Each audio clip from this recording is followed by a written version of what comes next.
Being Human. Written and read by Emanuel Ierna.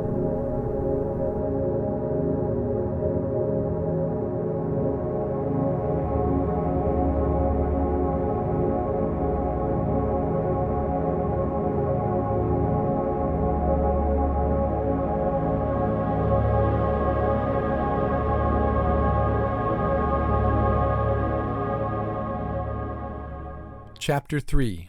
The Story of the Sunflowers.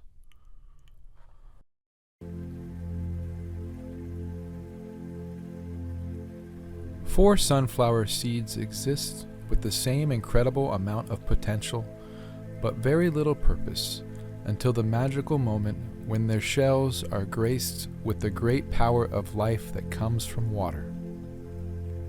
From that point on, life exists for the seeds. They will live, they will grow, they will die. The amount each will grow and the speed at which each will grow is greatly influenced by outside conditions, as it is for all life. From the moment that a new life begins to grow and take form, there are limitless amounts of outside conditions that will affect, shape, and mold that being. But it is very important to remember that in the beginning, their life's potential for what may be remains the same. The first seed is planted in soil brimming with nutrients. It receives just the right amount of water to encourage it to grow, but not too much that it would become oversaturated. It has to develop the strength that comes in thirst to truly appreciate the satisfaction it gets from fulfillment. The weather conditions that this seed receives are ideal for growth. It is warmed and cooled just enough so that it becomes strong and resilient, but not enough that it becomes damaged. And then one day, in what seems like a miracle of growth, it blooms, a glorious bloom. It has fulfilled the ultimate purpose in its life. All that it has endured and led it to reach enlightenment, and thus the cycle of life continues. Imagine, if you will, that the second seed has all of the same conditions as the first. Nutrient-filled soil, just the right amount of sun. But what is different about this life is that it begins to receive more water than it needs. At first, the extra heavy conditioning may not make much of a difference. The life may appear to sprout and grow at the same rate as others. We can assume that in time, if the seed continues to be saturated regularly, its growth will slow. This outer conditioning will make its life very challenging and may even prevent the life from reaching its full potential of blooming. Saturation, be it from a positive outside influence or a negative one, can hinder the hidden potential of one's growth. This is the reality of the universe. Some life reaches only limited potential before dissolving. Accept this to be true in the same way that you cannot save all of the seeds from not blooming. You cannot save all of the humans from living an unconscious life. The true power to promote positive change comes from your own awareness of your life. Now let us ponder for a moment the other extreme. If the third seed is greatly deprived of having poor soil, very little water, and exists in the shade where it has no exposure to direct sunlight, what will be? It may sprout. It may even draw enough strength to push itself out of the earth. But growth is a much slower process for this life. Does it even have the potential to bloom under these conditions? Most likely it will not. The outside influences are depriving it of the necessary ingredients that it must have to reach its full potential. A life full of suffering, in which the conditioning never changes, will result in a very limited life. The seed will die in this state of very little growth. It has lived an unfulfilled life, and it will never know the growth which it has missed. If at some point in the third seed's life cycle, the conditioning changes, and it begins to receive the ideal conditions for growth, correct nutrients, water, sun, what then? The course of its life will change. The seedling will become stronger, more radiant, and grow into more than it seemed capable of. Will it live a more fulfilled life? With certainty. Will it bloom? There is a possibility. It had the potential to do so, and if it continues on the path of growth, it may. But the heavy outside conditioning of its past will hinder its growth, and very likely could prevent it from ever blooming, and from ever reaching its full potential before its life ends. Finally, imagine that the fourth seed, just like the first, has every single condition necessary to reach its full potential. It sprouts at an alarming rate and pushes itself from the earth with the greatest of ease. But then something happens that prevents this life, with the ideal conditions for growth, from reaching fulfillment. A branch blocks its path. This may seem quite insignificant from our point of view, but from the seeds, it is earth-shattering.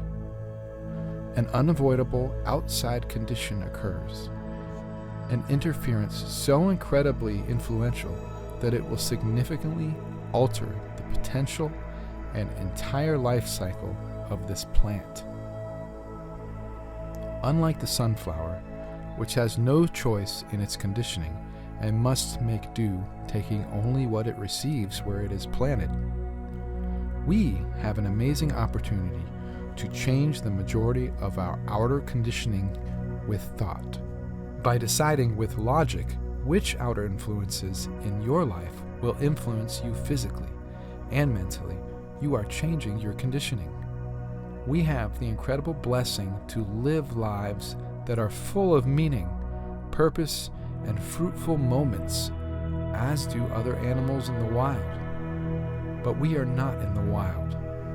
We are an intelligent, advanced species, yet in some ways we are extremely restricted and out of touch with reality. The sunflower can only react on a form-based level. It does not have the capacity to desire. It has not been created with the ability to make decisions or to move about the earth.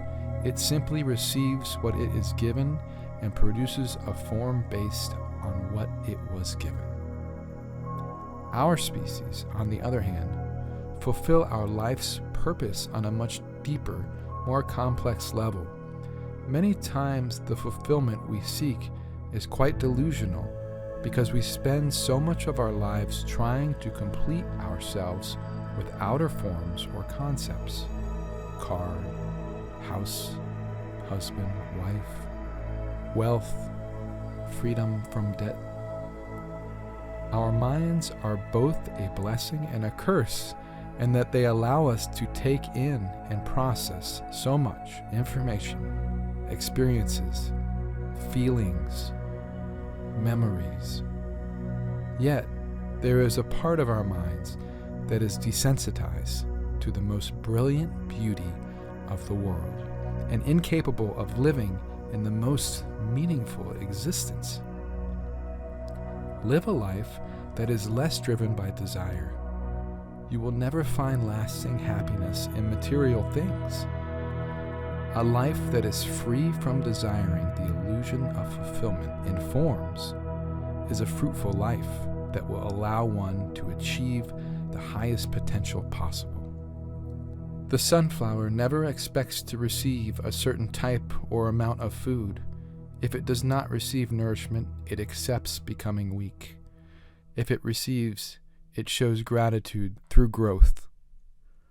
Live a life free from complaint, entitlement, greed, and desire. The sunflower never dwells on the past or future. It only accepts the present moment as it is. Release the existence of your conditioned human mind and be like the sunflower in total acceptance of the present moment. Simply see the beauty of what is. If all life begins with the same potential, then what is it that allows some to give up and others to fight through obstacles and overcome challenges? Have they been conditioned to have the slightest bit more persistence than others? Science would show that idea to be true in the physical form. Plants can be bred to be stronger, grow faster, and be more fruitful than others. Animals can be bred through controlled selection to be the same way. Have you wondered if genetics plays a part in having that little bit of extra effort that makes one stronger than the rest? How incredible is that idea? Just think, the lives that your ancestors lived could have an impact on the strength of your conviction and your ability to be fruitful in life. It is a part of your DNA, something that you can never change. It is unique and makes you the person you are. But what about your mind? Has your mind been bred from your ancestors? The influence that most societies have had on humans has distorted our decision-making skills. At an early age, we learn about all of the foods that will help us grow and become strong, yet many still choose to ingest what they know to cause health problems and eventually diminish their life. Why would we be so foolish to not use our knowledge to better our lives? Desire. An ego-based society has influenced us to desire certain things by creating the illusion that they will make us feel complete. To truly be the advanced species that we are, we must use the knowledge that we have or can acquire and make decisions based on meaningful information alone. Not only will there be extreme physical, form-based benefits to living a life based more on logic than desire, but if you apply these same concepts to your mental state, you will have the ability to find a great deal of peace and serenity in the world that surrounds you indefinitely. To mentally stop desiring certain things, power, control, expectations, entitlement, you simply allow and accept everything as it is and will find immense stillness and peace in the life you live.